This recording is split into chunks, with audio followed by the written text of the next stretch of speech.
तो बच्चों आपको ये पता है कि कल हमारे एग्ज़ाम है 3 मई को, और उसका प्रिपरेशन हमने जितना करना था, जितने बेहतर तरीके से करना था उतना हमने किए। अब देखो, एक रहता प्रिपरेशन और एक रहता परफॉर्मेंस। तो प्रिपरेशन जितना अच्छा करना था, जितना बेहतर तरीके से करना था, वो तो हमने कर दिए। अब उसका टाइम भी नहीं रहा, शॉर्ट रिवीजन वगैरह अभी कर सकते, लेकिन अभी टाइम कितना है, आप वीडियो कब देख रहे हो उस पर डिपेंड है। लेकिन मुद्दा यह है बेटा कि ये जो 3 घंटे का मैनेजमेंट है उसको हमको बेहतर तरीके से करना है। और वो कब करेंगे हम बेहतर तरीके से? जब हमारा माइंड स्टेबल रहेगा, मतलब जहनी तौर से अगर हम स्टेबल रहेंगे तब हम बेस्ट में से बेस्ट परफॉर्मेंस दे सकते हैं। तो इसलिए मैं यही चाहूँगा बच्चों कि आप जो 3 तारीख का एग्ज़ाम है उसको एक ख़ास मनसूबाबंद तरीके से, एक स्ट्रैटेजिक वे में, एक प्लानिंग के साथ उस एग्ज़ाम को दो आप लोग। तो आपका जो है ना 10x से इफ़िशियंसी बढ़ जाएगा। यानी कि देखो, मार्क्स तो फिक्स है हमारे, कितने आना है। अब मुझे बताओ, आपका 500 मार्क्स का प्रिपरेशन है तो आपको 600 नहीं मिल सकते, लेकिन 500 मार्क्स का प्रिपरेशन है तो आपको 350 मिल सकते वाइबल होने की वजह से। तो मेरा ये बोलना है कि आपका जितना प्रिपरेशन है आपने परफेक्ट उतने मार्क्स लेना चाहिए। ऐसा नहीं हो कि प्रिपरेशन तो बहुत अच्छा हुआ लेकिन मार्क्स उस हिसाब से नहीं आए, क्योंकि रैंकिंग का जो सिस्टम है बच्चों वो मार्क्स के हिसाब से डिपेंड रहता। इसलिए अपना 100% देने की कोशिश करो, और रियलिटी चेक मिलना ज़रूरी है, रियलिटी में जीना ज़रूरी है। जितना भी आप लोगों का प्रिपरेशन है उसके हिसाब से इंशाल्लाह आपका रिज़ल्ट भी आएगा। और हो सकता है कि आपने जो पढ़े एग्ज़ाम में वो ही आ जाए, तो आपका फिर पेपर उसमें और बेहतर तरीके से अच्छा जाएगा।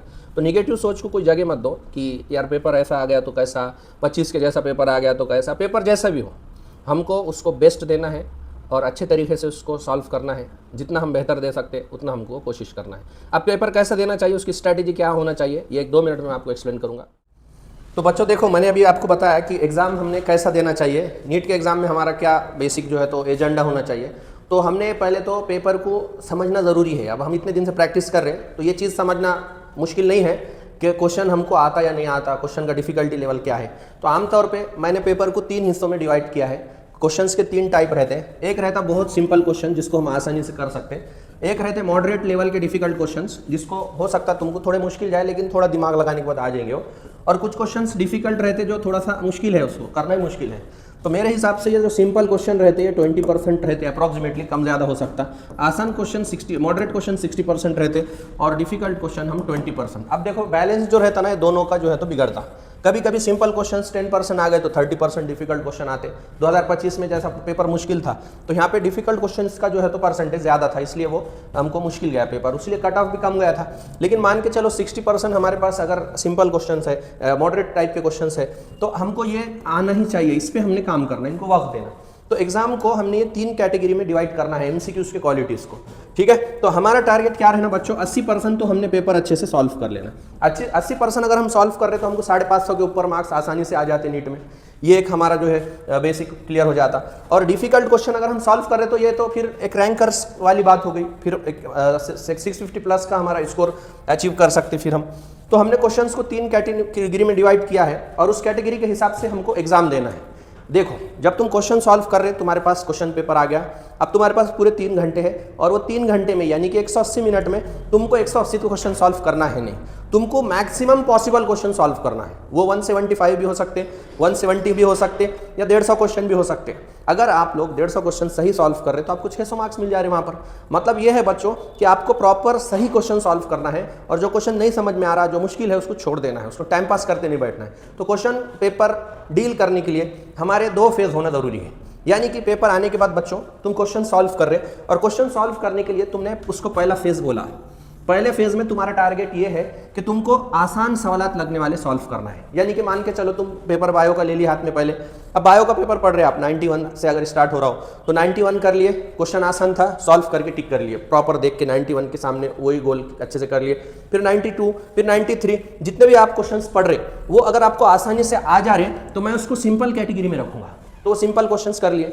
फिर क्वेश्चंस को थोड़ा सा सोचने की जरूरत पड़ रही, थोड़ा सा टाइम जा रहा, लेकिन वो भी आ जा रहे, उसको मॉडरेट क्वेश्चंस समझ लिए हमने। तो जो क्वेश्चंस आ रहे और जो क्वेश्चंस थोड़ा सा दिमाग लगाने के बाद कुछ मुश्किल से आ रहे, वो 2 कैटेगरी के क्वेश्चंस तो हमने करना ही करना है। अब पढ़ते पढ़ते कुछ क्वेश्चन ऐसे आ गए जिसका कुछ समझ रही नहीं, मेल ही नहीं लग रहा हमको, तो कोशिश करना है बाद में उसको एक राउंड करना है हल्का सा और छोड़ देना है।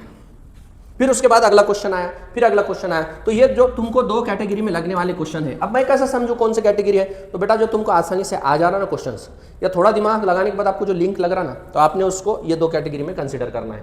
तो पहले फेज में आपने टारगेटेड क्वेश्चन, जो सिंपल क्वेश्चन लग रहे आपको, जो अगर छूट जाए और घर पे आए बाद पता चल जाए, जिसका तुमको दुख हो, ऐसे क्वेश्चंस बिल्कुल हमको पहले कर लेना है। और जो नहीं जम रहा उसको छोड़ना है, उसको करते उसमें टाइम पास करते बैठना नहीं है। ऐसा करते करते करते करते करते बच्चों हम आगे बढ़ेंगे।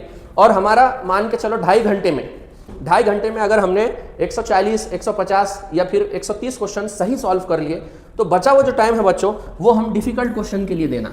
उसमें भी बायो के जो 5, 7, 2 जो भी आपने छोड़ा है, उस पर थोड़ा सा दिमाग लगाए, गौर करें, एलिमिनेशन मेथड अप्लाई करें और उस पर फिर कर लिए। फिर केमिस्ट्री है, केमिस्ट्री के बचे हुए मान के चलो 10 एक क्वेश्चन है, तो वो केमिस्ट्री के कर लिए। फिर फिजिक्स के कुछ क्वेश्चन बचे हुए हैं, फिजिक्स के डिफिकल्ट क्वेश्चंस कर लिए। यानी कि अगर आपको टाइम नहीं भी पुरता है और कुछ क्वेश्चन छूटते भी है आपके, तो वो ऐसे क्वेश्चन छूटेंगे जो ऑलरेडी डिफिकल्ट थे, जो ऑलरेडी तुमको नहीं हो रहे थे अच्छे से, वो क्वेश्चन छूटेंगे, उसका दुख भी नहीं रहेगा तुमको। अगर आप ये 2 फेजेस में एग्जाम को डिवाइड नहीं करोगे, एक से करते सॉल्व करते हुए हर क्वेश्चन से लोहा लेंगे आप और हर क्वेश्चन सॉल्व करने की कोशिश करेंगे, तो एक आधा क्वेश्चन ऐसा रहता है जो हमारा 15-20 मिनट खा लेता।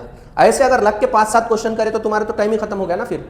और बाद में फिर टाइम कम है, वो घबराहट, वो पैनिक कंडीशन, तो आते 100 क्वेश्चन भी वो तुम सॉल्व नहीं कर पाएंगे फिर अच्छे से। तो इसलिए पहले सिंपल जो लगने वाले क्वेश्चन है और जो मॉडरेट लगने वाले क्वेश्चन है उसको सॉल्व करो, आगे बढ़ो। नहीं जम रहा छोड़ो, आगे बढ़ो। नहीं जम रहा छोड़ो, आगे बढ़ो। राउंड करके रखो उसको, बाद में वक्त दो आप बचा तो, लेकिन पहले वो बिल्कुल क्वेश्चंस करो जो आपको आते हैं। क्योंकि अक्सर बच्चे गलती करते और बाद में ऐसे क्वेश्चन छूट जाते बच्चों जो हमको अच्छे आ सकते थे, लेकिन वक्त नहीं मिलने की वजह से वो हम नहीं कर पाए। तो खैर मैं समझता हूं कि ये बात आपको समझ में आ गई होंगी कि हमको कल का पेपर कैसा देना है। और इसके बाद जरूरी नहीं है कि हमको सब क्वेश्चंस आना, और जरूरी ये भी नहीं है कि क्वेश्चंस नहीं चाहना। हो सकता है आपको सब क्वेश्चंस आ जाए, आपके फेवर के क्वेश्चंस एग्जाम में आ जाए, जो आपको अच्छे से सॉल्व करते आ रहे थे क्वेश्चन, वही एग्जाम में आ जाएंगे, तो ये तो फिर बहुत खुशी की बात है। ठीक है, तो 2 फेजेस में एग्जाम को हमको डिवाइड करना है। फेज 1 में पहले आइडेंटिफाई करके क्वेश्चंस करना है, फेज 2 में रिमेनिंग क्वेश्चंस करना है। होप ये बात आपको समझ में आ गई होंगी, और ये मैं उम्मीद करता हूं कि आपका बहुत बेहतरीन रिजल्ट आएगा। आप मेहनत करो, मेहनत करने का काम हमने करे, स्ट्रगल भी करे। अब कल परफॉर्म करना है, कल रणभूमि में हमको जो है तो हमारा परफॉर्मेंस देना है, और जो भी रिजल्ट्स आएंगे वो हमारी मेहनत के हिसाब से भी आएंगे। दुआएं भी करेंगे और कोशिश करते रहेंगे, हिम्मत हारना नहीं है, कोशिश करते रहना है। तो best of luck for your exam.